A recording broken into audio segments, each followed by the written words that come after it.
I'm Mary O'Malley and I'm a GTD coach.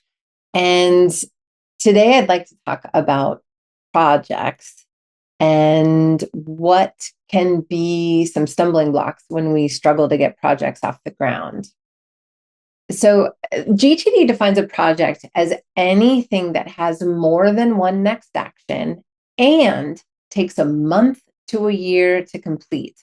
I think that designation, that time bound piece is really important because, and I'll speak from my own perspective here, I can easily make something a project.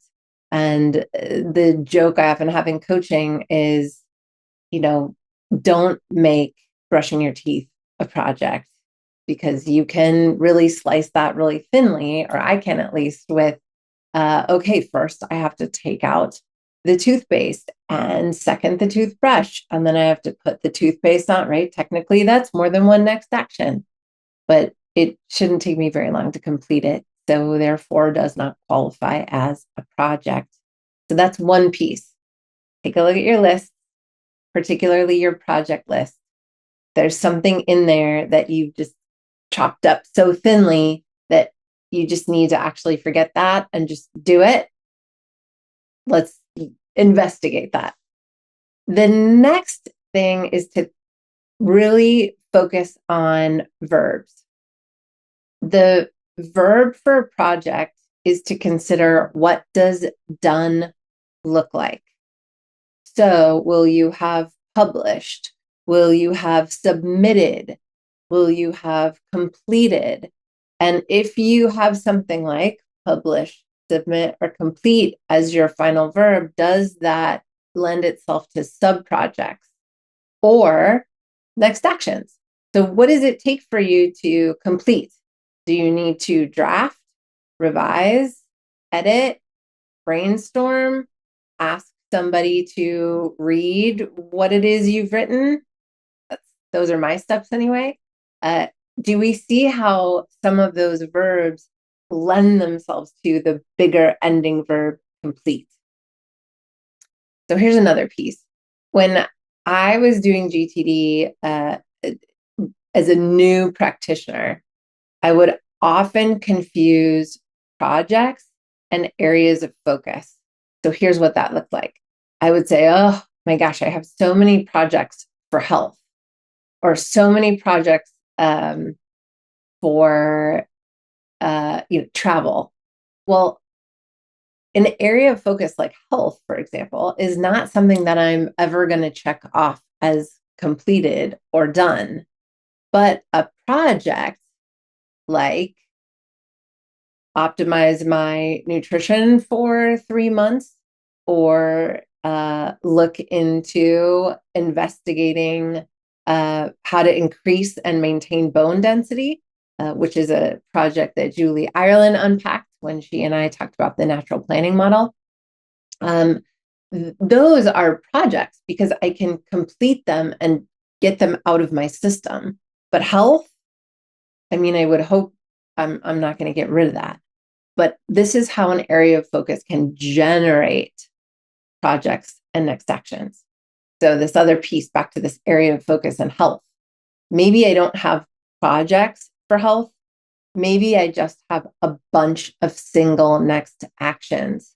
Go to the gym, eat more fruits and vegetables, drink a certain amount of water a day, download an app that will track my sleep. These things are not necessarily projects. Depending on how I look at them, there are a lot of single next actions that go with this area of focus. That's fine. That's a different way to unpack that. That actually helps me move that forward. So if I'm feeling stuck in the enormity of this health project, or stuck in the enormity of moving forward with not being able to quite coalesce this project, well, maybe it doesn't need to be. Maybe it's just a bunch of single next actions that get generated when I think about this area of focus. And the verbs can be a clue for that. So if a verb like complete generates other verb next actions, great. You probably have a project. That can be a nice way to think about that. The other reason that I will get stuck is I know what the project looks like. I know what I want to complete, but I don't know what to do next or first. Sometimes that's because I genuinely don't know. I need to talk to somebody. I need to investigate. I need to do a little research. I need to get more information. That's one thing. The other piece for me is I need to have a conceptualization of the plan. So on the workflow map of the clarifying and organizing workflow map, when something is more than one next action, there's a little piece where it's a project. Underneath that is the project plan. That can be really helpful. I have found it to just help me brainstorm, unpack, think about all the things I know and what I don't know. This can be an opportunity to use the natural planning model. And if your project isn't that big, or using the natural planning model kind of at this stage feels overwhelming, I sometimes find it helpful to just download for myself all of the things that I can see currently about this project. What's the plan? Then I ask myself, once I can see the plan, what's the next action? And that question, what is the next thing that I actually physically could do, that is really helpful and transformative, no matter how small. And I would encourage anyone watching this who's doing this, they're pausing it and writing down a plan and looking at what's the next action. Think really concretely and granularly and physically. Sometimes us coaches will talk to each other. And one time a coach said to me, yeah, but what is the actual next thing that I could see you do? And that was so helpful because in an instant, I went from really not knowing what I wanted to do or what I should do to going, okay, this. And that can be really also helpful in having a plan. If you start to move forward in that next action and it's not the thing to do, you just go back to your plan and take another look and revise. So that's how I will get unstuck with projects. So just to recap, thinking about the verbs, what does done look like? Really investigating, do I have a true project? Or do I have an area of focus with a lot of next actions? Or have I just taken a big next action and tried to slice it into a project that doesn't need to be?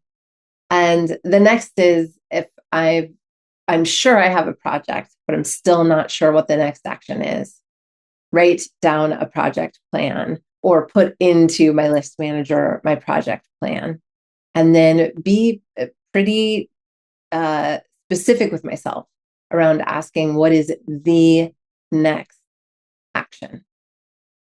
I hope that this was helpful for you.